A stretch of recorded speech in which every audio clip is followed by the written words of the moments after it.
Okay, hey everybody, and welcome to my first VOD in English. I hope you enjoy it, and please bear with me if I sometimes lack the words or if I pronounce a word a little bit wrong. Trying my hardest, and if you really like the VODs and I get a little bit more practice with recording the videos in English, it will probably get better. This is one of the first games. It's a really nice game, an intense one. It's a Protoss versus Terran on Xel'Naga Caverns. And the game was played on the Asian ladder. I'll get into more of the details later on. I really hope you enjoyed the VOD, so yeah, well, here we go. Okay guys, here we go. You asked for it and now you get an English commentary on one of the games.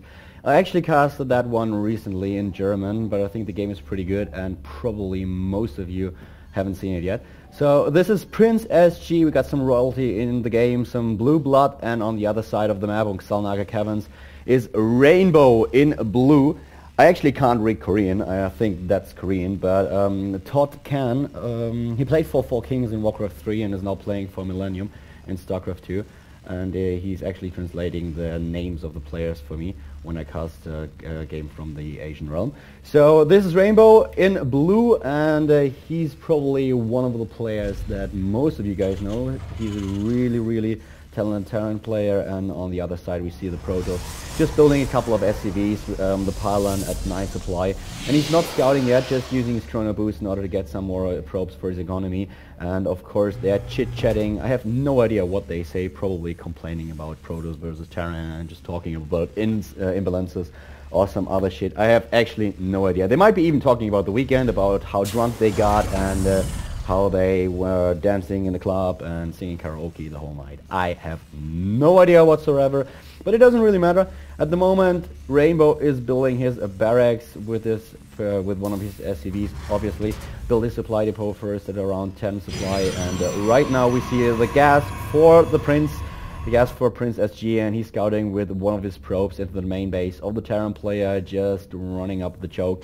And in the meantime, the barracks is nearly finished. Of course, there's the gateway for the Protoss player as well, and this is going to be a really nice game. I watched it for the first time and I thought, okay, there's a lot of action going on, and this is a pretty cool game, but I wasn't too sure if I would really record it as a VOD, because it seemed to be obvious who would win the game. And at some point I was just like, what the fuck is happening here? This is so wicked, I definitely have to record it. At the moment we see the tech to the orbital command for the Terran player. Right after the barracks finish, the first Marine is entering the game as well, and the second one will join him soon after. Whereas on the other side of the map, Prince SG is just building his cybernetics core, using his chrono boost to get a couple of more probes. And right now we get a probe count of 18 probes to 15 SCVs.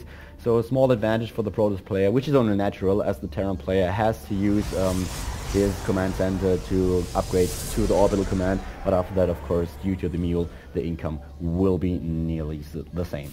We see a fast expansion for the Terran player right now, so he's only building 1 barracks and goes straight to build a command center, whereas after that, of course, he needs a couple of more barracks in order to get a sufficient army to defend his fast expansion. Right now there are 2 more barracks going down for the Terran player in blue for Rainbow, and the Protoss player is in the meantime just attacking to the warp gate upgrade, researching and getting the cybernetics core right away. And we see, of course, the first zealot, and here there's some little offensive play by the Protoss player, also getting his stalker to join the zealot, and they're just chasing the Marines just running back, and of course as they arrange units they can kite the zealot pretty easily. Third Marine is already joining his other 2 brothers, and right now the zealot and the stalker trying to get a couple of kills. The first Marine goes down, and pretty good micro by Rainbow, but in this situation he didn't react fast enough. Using a couple of SCVs as well in order to kill the zealot, just surrounding it and now chasing after the stalker. Stalker has to retreat. The command center finished in the meantime, and the Protoss player is going for a fast expansion as well, as he wants to well, basically undo the economy advantage of the Terran player. In the meantime, we see the first gas for the Terran player. He delayed that quite a bit because actually he does only need minerals in the early game in order to get some Marines to support and defend his expansion. Right now 2 more stalkers of Prince SG are just chasing down the zealots, sorry, not the zealots, the Marines of Rainbow, and he's doing a really good job kiting the SCVs as well. So Rainbow is just using a couple of SCVs to have a small, well, meat shield, a small metal shield for his Marines. And this is a really good micro by Prince SG. He's losing all the shields on his Stalker, but it doesn't really matter. They get a couple of kills in. We have 3 kills on one of the Stalkers and 4 on the other. So he's actually doing a really, really good job kiting the Marines of his opponent. And right now Rainbow is building the first bunker. We'll probably add a second one, and we see the first sentry for Prince SG, and he forgot his waypoint to the mineral line. And right now we see 1 probe idling in front of the Nexus, so that's a lazy probe, and it will probably be, well, move towards the mineral line pretty soon. There it happens. And while we just throw a glance at the main base of the Talon player, we see 4 barracks, and the first add-on is a tech lab for one of the barracks, so he wants to get stim and of course combat shield for his Marines, whereas he's building just the next barracks. So we have 5 barracks right now, and the Protoss player is, actually uses 3 warp gates so far, just warping in another one, and of course getting a couple of more drones. Supply wise, we have 50 to 51 supply, a couple of force fields just preventing the Terran player from actually attacking, and he's just building Marines, and more Marines, and the reinforcements are being killed by Prince SG, doing a pretty good job building some more Stalkers, and right now going in straight for the kill because the Terran player actually tries to go for the expansion of the Protoss. So nice micro by Prince SG, pretty amazing unit control, but he's also losing a couple of units as the Terran player is attacking once more. And so far Rainbow isn't doing anything else, just building Marines and more Marines. Already has built a couple more, 8 Marines so far for him, 8 Stalkers for the Protoss player, and we see 31 SCVs versus 38 probes. So the income is pretty even, although the Terran player is already using 2 mules. And in the meantime, we just see a Twilight Council being warped in for the Protoss player, and he's going for another 2 simulators. So he's going for some pretty gas-heavy play, and as his opponent is mainly using Marines, he might even go for Storm. Right now, Rainbow is taking the initiative once again, and he's building 2 more barracks. That's number 6 and number 7, and a hell lot of reactors. So apparently he's going for mass Marines versus the Protoss player, and this might be really, really weird, as obviously we already see the Templar archive for Prince SG. He's not stupid at all. He's going for Storm and wants to kill as many Marines as possible with this area of effect spell. Right now the Protoss has a small advantage. He's on 75 supply versus 61. We see Stimpack nearly finished in the barracks, and he has an engineering bay as well, because the Terran player actually scouted that, so there might have been a Dark Templar attack as well, and he really needs this missile turret in order to have some detection in his main base. So that's actually not too bad from Rainbow. Really smart move by him, because he didn't build any factory and doesn't have any chance to get a Raven out in time. Right now, Storm is being researched. We got 2 orbital commands, so he could scan as well if there would be any DTs, which there are not. So this shouldn't be a problem for him at all. But in the meantime, the Terran player is going for his combat shield. We see the first few High Templars being warped in for the Protoss player.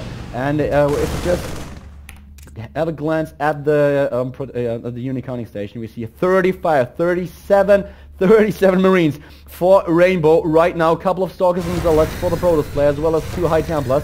And well, just have a look at that. He's building 11 Marines simultaneously. He just goes for mass Marines, and he has to face a Storm in a second. Here comes the scan. He sees the High Templar. Storm is ready. The next Templars are being warped in right now, and here comes Rainbow with his Marine supply wise. He's on a 112 supply versus 97, and here comes the Protoss player. Guardian shield is up, and here come the Storms. Oh my fuck god, and he's just stimming and losing 1 Marine after the next. This is just wicked. Prince SG is just annihilating the Marine army of his opponent, but now he's out of energy, warping in an Archon, and that's actually a really, really good unit versus mass Marines, as they deal extra damage versus Bio, and of course small splash. And here come the reinforcements of the Terran player. He's just massing Marines the whole time, and there's so many of them right now. Kadarian Amulet being researched, as well as the first attack upgrade for the Marines. And now Prince SG actually has to retreat. He has his Archon with 8 kills. He's warping in new High Templars. The Kadarian Amulet is nearly done, so he can warp in High Templars with enough energy for a Storm. and that's actually really bad for the Terran player, as he's just producing Marines. Rainbow is playing as if there was only one unit in the whole arsenal of the Terran army. He's building Marines and nothing else. Actually a little bit like Foxer. His micro isn't too bad. Really good unit control so far by Rainbow. Now he's losing some Marines because he made some errors with his waypoints. And the Prince is trying to get the gold expansion, warping in a pylon at the destructible rocks, and probably he will kill them as soon as possible. The Archon has 12 kills so far, and in the meantime we see a small pylon back there, and he's warping in a couple of zealots, and there's a small force for the Terran player, a lot of Marines, and they're just walking down trying to attack the main base of the Protoss player, while the Protoss is moving in for the kill, trying to kill the expansion of Rainbow, and the storms for Rainbow. For Princess SG, actually really amazing, killing tons of SCVs, tons of Marines as well. But in the meantime, the Terran player is moving into the main base of Prince SG and just killing all the probes. He's losing so many probes. It's actually ridiculous. He's killing his whole main base. They are both basically going for a base trade, and another couple of Marines for Rainbow are heading towards the expansion, trying to kill the probes off as well, and he's losing one harvester after another, and that's actually really bad. 18, 17 to 27, going down to the 14 harvesters. And right now the Marines are killing all the production buildings in the main base of the Protoss player, whereas the Protoss has really a hard time attacking the main base of the Terran. You see a Ghost Academy for Rainbow, but so far he hadn't had any chance to build a couple of ghosts, as he lost SCVs as well, and the Protoss is still attacking. 13 kills for the Archon, and right now he's going for the economy, but Rainbow is just building so many Marines right now. We see the charge upgrade for the Protoss player in the Twilight Council, and in the meantime those few zealots were able to defend the main base. So the Marines are dead, but they did so much damage. It's ridiculous how many SCVs he lost. How many probes he lost. Right now we see 16 probes to 26 SCVs on the supply station. We see a 53 supply for the Terran player, 48 for the Protoss. Protoss warping in another couple of High Templars, and another storm hits the Terran bio army, and that's really Marines on really low health. Another storm would kill them all off. But Princess T is missing a couple of storms as well. He has charge now, so he can actually hunt them down, and using his charge to attack the Marines. There are quite a lot of them, but he has really trouble defending this. We see Archon with 23 kills, and they're just killing off all the Marines. Meantime, Rainbow is trying to get a couple of Marauders to join the Marines. No concussive shell though, so he can't really use the slow effect. And the Möbius reactor is being researched for the Terran player. And right now the Terran is just losing one unit after another, building 11 Marines simultaneously. Once again, we see 34, 32 supply for the Protoss player, losing both his Archons, going down to 25 supply versus 56. And in the meantime, we see more harvesters being built for the Terran player as well as for the Protoss, and he really has to get a couple of harvesters in order to get a decent income. He has a couple of High Templars so far.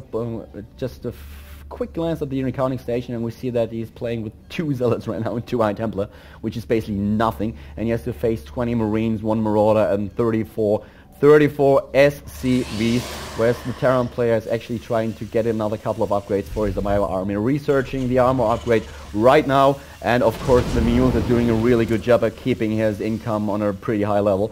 At the moment he has double the income the Protoss player has, which is really bad for the Protoss, as you can imagine. We see the pylon detected by Rainbow, and Rainbow is killing off the pylon in order to prevent any warp-ins by the Protoss player. And he's going for the first couple of ghosts, and this will be actually a really tough situation for the Protoss player, as he has to dodge the EMPs, because the High Templar, if they lose their energy, it will be really bad for him. And he can either use his EMP or just try to snipe the High Templars.